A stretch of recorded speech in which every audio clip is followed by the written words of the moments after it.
So hello friends, આજે હું કરવાની છું બ્લાઉઝ કટિંગ. તો બ્લાઉઝ કટિંગ કરવા માટે મેં ફરમો કટિંગ કરી લીધો છે માપ લઈને. તો તે ફરમાને હવે આ રીતના કપડા ઉપર મૂકીને હું કટિંગ કરી લઈશ. તો આ રીતના બધા જ પાંચે પાર્ટને આ રીતના માથે મૂકીને હું કટિંગ કરી લઈશ. તો આ કટોરીનો પાર્ટ છે જે હું માથે મૂકીને કટિંગ કરી લઈશ.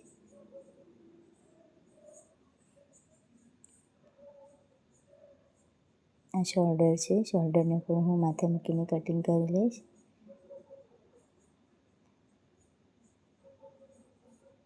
બેલ્ટને પણ હું માથે મૂકીને કટિંગ કરી લઈશ. તો બધા જ પાર્ટને હું આ રીતના માથે મૂકીને કટિંગ કરી લઈશ. સ્લીવને પણ આ રીતના ડબલ ફોલ્ડ કપડું વાળીને તેના માથે મૂકીને કટિંગ કરી લઈશ.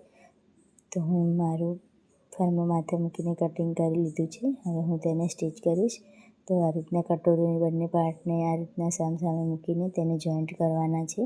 તો હું માથે મૂકીને સ્ટિચ કરી લઈશ. સ્ટિચ કર્યા બાદ હું તેના માથે ધાર સિલાઈ લગાવી દઈશ.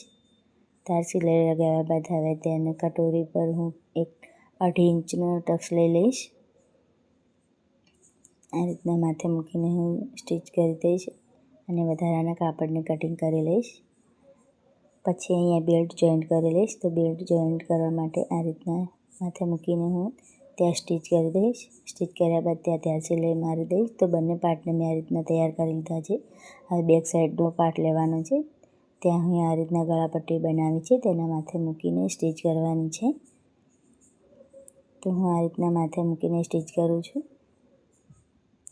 સ્ટિચ કર્યા બાદ હું ખૂણામાં નાના કટ મારીશ, જેથી ગળાનો શેપ બહુ જ સારો બેસે. પછી એને પલટાવીને માથે ધાર સિલાઈ મારી દઈશ. ધાર સિલાઈ માર્યા બાદ ત્યાં પટ્ટી વાળી લઈશ. આ રીતના પટ્ટી વાળી લઈશ હું. પટ્ટી વાળ્યા પછી હું કમરપટ્ટી પણ સ્ટિચ કરી લઈશ. માથે મૂકીને ટક્સ લઈને પછી કમરપટ્ટી મેં સ્ટિચ કરી દીધી છે અને તેને ડબલ ફોલ્ડમાં વાળીને તેને સ્ટિચ કરી દઈશ. તો હું બંને પાર્ટને તૈયાર કરી લીધા છે. સ્લીવ પણ લગાવી દીધી છે અને હવે મારું બ્લાઉઝ બનીને તૈયાર થઈ ગયું છે. જુઓ ફ્રેન્ડ્સ, બ્લાઉઝનો લુક કેવો આવે છે કમેન્ટમાં જરૂર કરજો.